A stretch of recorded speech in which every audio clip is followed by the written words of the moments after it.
एक बार एक किसान भगवान से बहुत ही नाराज हो गया। किसान बहुत मेहनती था। बहुत मेहनत से वह खेतों में अनाज उगाता, उसकी देखभाल करता, पर अक्सर उसकी फसल खराब हो जाती। कभी सूखा पड़ जाता, कभी बाढ़ आ जाती, कभी तेज धूप, कभी आंधी, कोई न कोई कारण बन ही जाता कि उसकी फसल खराब हो जाती। एक दिन वह किसान गुस्से में आसमान की ओर देखकर भगवान से कहा, हे ईश्वर, आपको लोग सर्वज्ञता मानते हैं कि आप सब जानते हैं। कहते हैं कि आपके इच्छा के बिना एक भी पत्ता नहीं हिलता। पर मुझे तो लगता है कि आप छोटी सी छोटी बात भी नहीं जानते।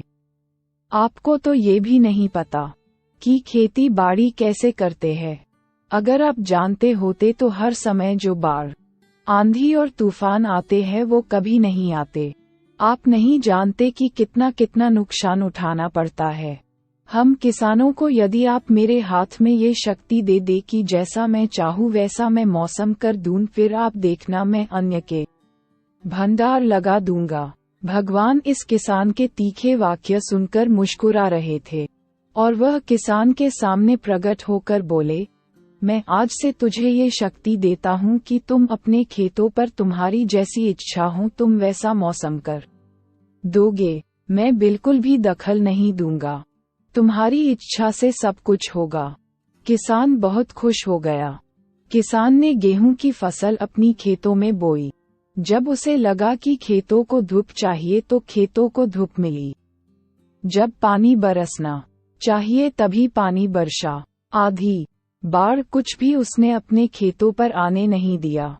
किसान के खेत में इस वर्ष ऐसी फसल हुई जैसी कभी नहीं हुई थी। हरी भरी लहलहाती फसल। मन ही मन वह बहुत खुश हो गया और सोचने लगा, अब सबूत के साथ दिखाऊंगा भगवान को कि इसे कहते हैं शक्ति का सही उपयोग। मेरी सफलता देखकर उन्हें अपनी नियम जरूर बदलने पड़ेंगे। कुछ दिन गुजरे, फसल कटने को तैयार हो गई। किसान बहुत उत्सुकता के साथ फसल को काटने लगा, पर जैसे ही उसकी नजर गेहूं की बालियों पर गई तो उसने अपना सिर पीट लिया और वह रोने चिल्लाने लगा। गेहूं की एक भी बाली के अंदर गेहूं का दाना नहीं था। सारी बालियां अंदर से खाली थी। किसान बहुत दुखी हो गया। उसने भगवान को रोते हुए फिर पुकारा, हे प्रभु, तुमने ये मेरे साथ क्या किया? क्या तुमने मुझे कोई सजा दी? भगवान बोले, पुत्र, ये तो होना ही था। तुमने पौधों को संघर्ष करने का मौका ही कहा दिया। ना तो तुमने उन्हें आंधियों से जूझने दिया, ना तेज बारिश से सहने दिया, और ना ही धूप में तपने दिया। एक भी चुनौती का सामना तुमने उन्हें नहीं करने दिया। इसीलिए सारे पौधे अंदर से खोखले रह गए। जब आंधी, तूफान, तेज बारिश और धूप पड़ती है तभी ये पौधा अपने अस्तित्व को बचाने के लिए संघर्ष करता है। और इसी संघर्ष से एक बल पैदा होता है जिसमें शक्ति होती है, ऊर्जा होती है। और यही ऊर्जा पूर्ति तेरे गेहूं के दानों की तरह जो नहीं फूटी। तूने उन्हें कठिन परिस्थितियों से गुजरने ही नहीं दिया। जहाँ उनके अस्तित्व का जन्म होता, सारे बालियां इसीलिए खाली है। इसमें एक भी गेहूं का दाना इसलिए नहीं है क्योंकि तुमने अपने पौधों को संघर्ष कराया ही नहीं। याद रखिए, स्वर्ण में सवर्णीय आभा तभी आती है जब वह आग में तपने, गलने और हथौड़े से पीटने जैसे संघर्षों से गुजरता है।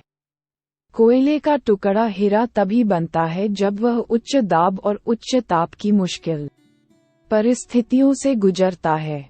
इसी तरह यदि हमारी जिंदगी में कोई संघर्ष ही ना हो, कोई चुनौती ही ना हो, तो हम भी गेहूं की बालियों की तरह खोखले रह जाएंगे। कोई अस्तित्व नहीं होगा हमारा। विपरीत परिस्थितियां, चुनौतियां, समस्याएं हमें और अधिक निखारती है। यदि जीवन में कठिन परिस्थितियां और चुनौतियां आए तो घबराना मत, बल्कि सामना करना। विश्वास करना कि आप और अधिक निखर जाओगे और अधिक मजबूत बन जाओगे। किसी ने कितना सही कहा है, जिंदगी जीना आसान नहीं होता, बिना संघर्ष कोई महान नहीं होता। जब तक ना पड़े हथौड़े की चोट तब तक पत्थर भी भगवान नहीं होता।